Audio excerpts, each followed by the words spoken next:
Olá, estamos aqui hoje com ela, que é nutricionista, assistente de campanhas da Sociedade Vegetariana Brasileira, Renata Victorati. Muito obrigado por ter aceito dar essa entrevista para gente.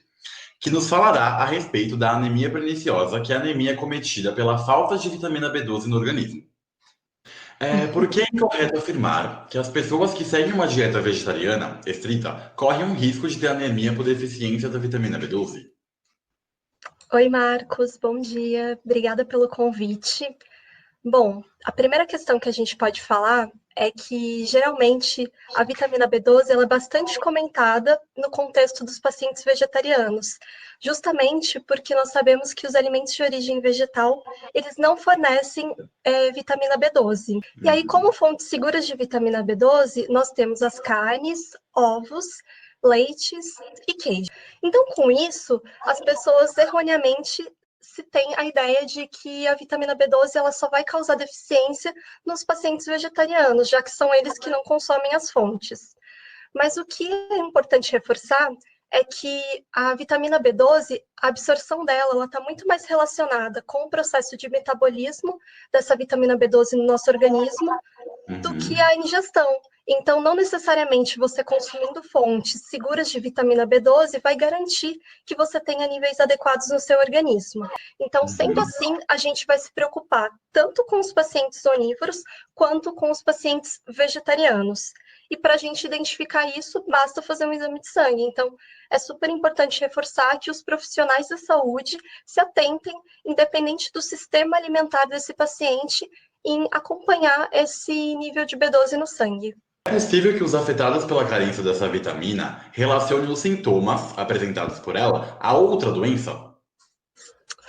Bom, na minha opinião, os sintomas da vitamina B12, pelo menos para os profissionais da saúde, acaba sendo um sintoma muito claro, justamente porque ele acomete necessariamente o sistema neurológico.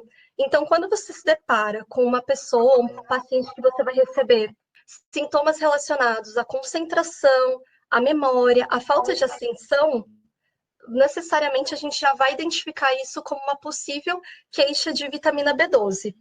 Em alguns estágios mais avançados, a gente pode identificar formigamento nos membros inferiores, alguns quadros psiquiátricos que podem levar a depressão e manias. Então, eu acho que para o paciente fica mais difícil dele identificar. Agora, quando ele se depara um profissional da saúde, um nutricionista, um médico que já identifica essas queixas de antemão e já faz o exame, vai ficar muito mais fácil da gente fazer essa identificação.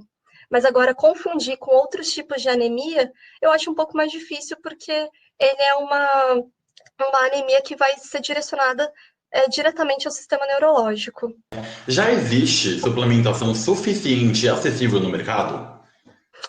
Sim, hoje a gente tem muita suplementação disponível no mercado. A gente tem hoje as fontes de via oral, que são a Uhum. metilcobalamina e a cianocobalamina.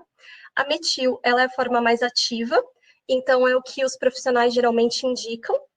A cianocobalamina, ela também é uma fonte segura e muito bacana, mas geralmente a via oral ela é muito efetiva.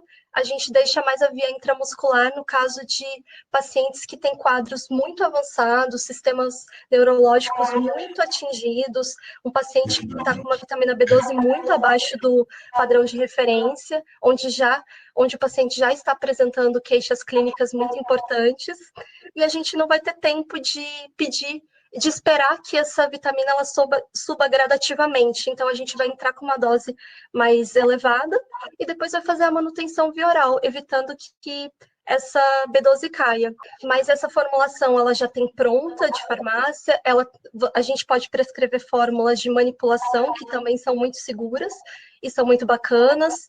A gente tem a via sublingual, que também tem bastante resultado, de acordo com as literaturas. E a gente também tem a via intramuscular. Essa é exclusiva de prescrição por médico. No seu ponto de vista, há uma negligência na abordagem e no desenvolvimento de campanhas de prevenção alertando sobre a doença, sendo possível até citar que ela é submetida pelo Ministério da Saúde e as demais instituições? Eu acho que isso é um ponto de vista muito importante para ser levantado, porque, na minha opinião, a vitamina B12 ela é muito deixada de lado pelos profissionais da saúde. Então, se você era um paciente onívoro, consumia carne, ia no médico, dificilmente ele solicitava esse tipo de exame para você. Com isso, com todos esses estudos que eu mencionei anteriormente, que falaram a relação sobre a importância ser maior do metabolismo do que com a ingestão, a gente percebeu que começou a ter um crescimento de deficiência na população. Hoje a gente tem em torno de 50%, 40%, 50% da população onívora, a população que consome carne, apresentando níveis de deficiência. E geralmente esse nível acaba sendo até diagnosticado tardiamente, porque esse paciente não faz o exame, ele acha que está tudo bem, ou o médico acredita que está tudo bem, porque ele está consumindo as fontes, só que na realidade ele não está conseguindo absorver, reaproveitar ela de uma forma ideal no organismo. A prevalência de anemia perniciosa pode chegar a 150 mil casos por ano no Brasil. Em sua opinião, como é possível reverter esse dado? Eu acho que assim, nos Estados Unidos, nas entidades norte-americanas, hoje se tem a indicação da suplementação de vitamina B12 para pessoas com mais de 50 anos. Por quê? Essas pessoas mais idosas, elas têm um envelhecimento do estômago, no envelhecimento, né, de uma maneira geral, esse estômago envelhece, ele não consegue produzir a quantidade de ácido suficiente, consequentemente, a pessoa não absorve bem a vitamina B12. Então, como uma maneira protetiva, eles instauraram que seria necessário, seria indicado que todas as pessoas, independente de consumirem carne ou não, deveriam suplementar a vitamina B12 acima dos 50 anos. Eu acho que é uma medida super interessante, super bacana, que a gente poderia implantar aqui no Brasil, porque a gente conseguiria proteger a nossa população idosa, garantir que eles tivessem níveis adequados de B12.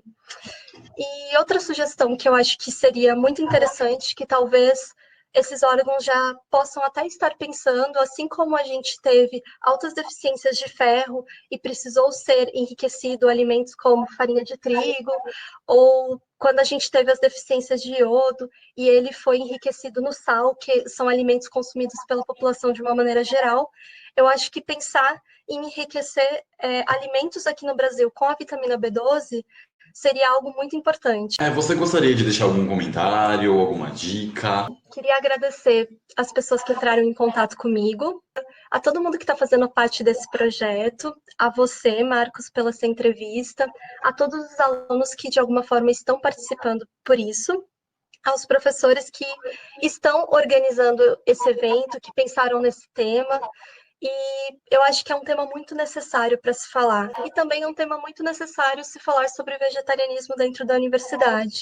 Era algo que não acontecia durante muitos anos, ainda não acontece, não temos disciplinas específicas para atender esse público, e eu acho muito importante a gente trazer isso dentro das universidades, já que é um público que está aí, existente. Hoje a gente tem 14% da população vegetariana, são quase 30 milhões de brasileiros vegetarianos, e eu fico muito feliz pelo convite, pela proposta de vocês estarem fazendo isso, de estarem falando sobre esse tema, e eu me coloco à disposição para o que vocês precisarem. Estou muito feliz, muito obrigada.